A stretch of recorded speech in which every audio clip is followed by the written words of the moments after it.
En chemin pour rentrer chez lui, le garçon heurta une pierre et faillit tomber. Dans sa colère, il brisa la pierre. Mais à sa grande surprise, ce n'était pas une pierre ordinaire. C'était le fossile d'un animal. Le garçon ramena le fossile à la maison. Il le trempa dans l'eau. Soudain, la chose à l'intérieur du fossile reprit vie. Toute la famille fut stupéfaite. Le garçon regarda de plus près et vit que c'était une tortue d'un autre âge. Ravi, il appela tout de suite son père à la maison. Le garçon sortit la tortue du bassin à poissons et la baptisa Kepa. Mais soudain, Kepa se mit à parler. Il supplia le garçon de ne pas le tuer. Kepa était très faible parce qu'il était resté hors de l'eau. Le père le remit vite dans l'eau. Le garçon versa de l'eau sur sa tête. Peu à peu, Kepa reprit des forces. Le garçon lui donna du concombre et du sashimi. Comme Kepa était sans abri, la famille décida de le garder temporairement à la maison. Mais le père rappela à tout le monde de ne rien dire à personne. Le lendemain, le garçon chercha sur Internet et apprit que Kepa venait d'une époque très ancienne. Le garçon se mit à imiter un samouraï sans arrêt. Dès qu'il voyait un samouraï, Kepa tremblait de peur.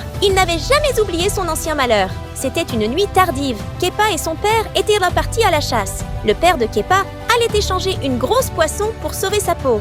Soudain, deux hommes passèrent par là. Kepa suivit le conseil de son père et se cacha dans les buissons. L'instant d'après, ils tombèrent sur le père de Kepa. Au début, les deux hommes eurent très peur. Mais quand ils virent que le père de Kepa était amical, ils se détendirent. Le père de Kepa les supplia de le laisser partir. Mais à ce moment, un samouraï le tua d'un coup d'épée. Quand ils allaient tuer Kepa aussi, un tremblement de terre se produisit soudain. Kepa fut enseveli sous terre. Avec le temps, il devint un fossile. Et quand le garçon le trouva, il revint à la vie. Le garçon le rassura et lui dit que plus de samouraïs n'existèrent dans le monde. En entendant cela, Kepa poussa enfin un soupir de soulagement. Grâce aux soins du garçon et de sa famille, Kepa guérit peu à peu. Mais la sœur du garçon n'aimait toujours pas Kepa. Quand Kepa fut complètement rétabli, il exprima le désir de rentrer chez lui. Mais le garçon dit que le monde dehors avait beaucoup changé. Pour lui faire comprendre, le garçon le mit dans son sac d'école et le fit passer au milieu de la ville. Kepa regardait par les trous du sac.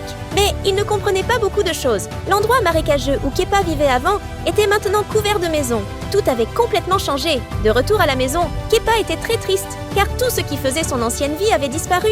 Pour le consoler, la famille se mit à jouer avec lui. Puis Kepa vit que le père du garçon buvait de la bière. Il voulut en goûter aussi. Le père, pour rire, versa de la bière sur la tête de Kepa. Tout de suite, Kepa se remplit d'énergie. Pour la partie 2, abonne-toi et écris partie 2 en commentaire.